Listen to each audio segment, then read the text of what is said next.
Okay, so today we're going to talk about balancing chemical equations. This right here is the entire chemical equation. Remember, a chemical equation represents a chemical reaction.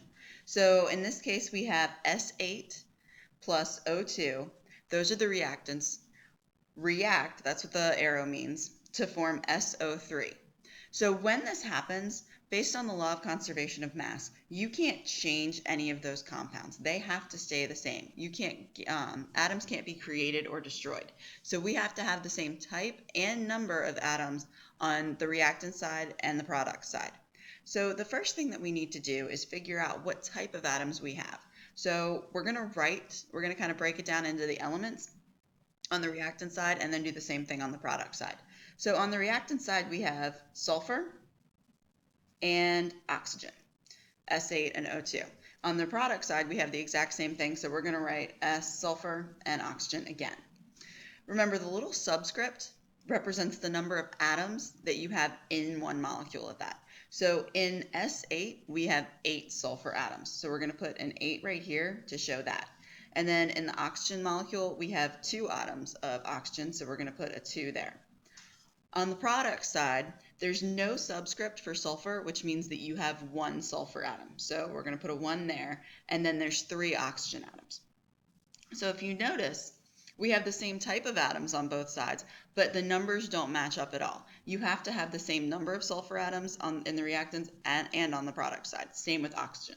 So to make that work, like I said, we need to change the number of molecules of the compounds that we have.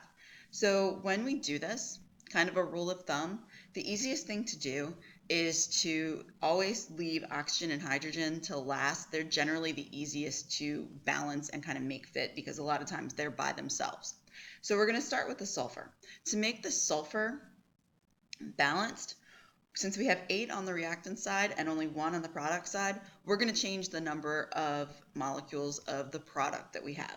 So we're going to put an 8 in front of the SO3. That 8, remember, goes with this entire molecule. So it changes the number of sulfur atoms. We now have 8 of those because we have 8 molecules, and for each of those molecules, we have 1 sulfur atom. So we now have 8 sulfur atoms total on the product side. But it also changes the number of oxygens that we have. So because we have 8 molecules and each of those molecules has 3 oxygen atoms, we need to multiply the coefficient and the subscript together. So 8 times 3 is 24. So we have 24 atoms of oxygen on the product side. So now we have 24 atoms of oxygen on the product side and only 2 on the reactant side. So we need to make those 2 balance. So in order to do that, we're going to change the number of oxygen molecules that we have on the reactant side. So if we put a 12 as a coefficient, that means that we have 12 molecules of oxygen. So in each of those molecules, we have 2 atoms of oxygen. So 12 times 2 is 24. And now we have the same type and number of atoms on the reactant side and the product side for both of those. Let's move on to the second example, the second practice problem, and we're going to do this one as well. So just like before, we're going to break it down into the atoms that types of atoms that we have on each side, and then figure out how many of the atoms we have. So on the reactant side, we have mercury, which is Hg, and oxygen. And again, on the product side, we have the exact same thing. So there are no subscripts on the reactant side, which means that we have 1 atom of each to start with. And then on the product side, we have 1 mercury, because there's no subscript, and 2 oxygens. So mercuries are already balanced, so we don't have to do anything with those right now. We're going to start with the oxygens. So the oxygens, there's only 1 on the reactant side and 2 on the product side. So we need to increase the number of oxygens that we have on the reactant side. So we're going to put a 2 in front of that entire molecule so that we now have 2 atoms of oxygen. But again, it applies to this entire molecule. So it changes the number of oxygens, but it also changes the number of mercury atoms. So we have 2 atoms of mercury as well.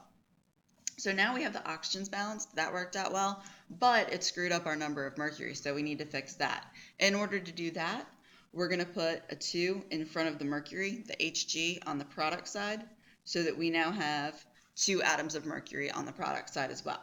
And now everything is balanced. For the third practice problem, This one gets a little bit more complicated because so far all of the problems, the reactants and the products had the elements in the exact same order. It gets a little bit more complicated down here because we're going to break it down the same way, but when you do, you'll notice that we have zinc, hydrogen, and chlorine. We have the exact same atoms, type of atoms over here, but they're in a different order. I'm still going to write them in the same order that I did on the reactant side so that it makes it easier to compare them and make sure that they're matched up. So we're going to do zinc, hydrogen, and chlorine as again in the same order. So we need to figure out how many we have of each. So again, on the reactant side, there are no subscripts, so there's one atom of each of those. On the product side, there's only one atom of zinc because there's no subscript. And remember, we have hydrogen next, even though it doesn't come next in the formulas. So we have 2 atoms of hydrogen and then 2 atoms of chlorine. So since the zincs are already matched up, we're going to leave those. And like I said, hydrogen, we're going to leave that one until the end because it's over here by itself, so it's easier to make that work later on. So we're going to look at the chlorines first. Chlorines, there's 1 chlorine on the reactant side and 2 on the product side. So they do not match up, so we need to make those work. In order to do that, we need to put a 2 in front of the HCl on the reactant side because that will give us 2 chlorines. But again, it also messes up the hydrogens, so it gives us 2 hydrogens. And in this case, it works out well because now we have 2 hydrogens and 2 chlorines, which means that they're all balanced. So that's all you had to do for that one. At this point, if you understand what to do and you want to practice on your own, go ahead and turn the videos off and go ahead and try to do these. And then go back and check and make sure that your answers are correct. If you're not sure, go to the next video and continue watching so that you can get a better grasp on this.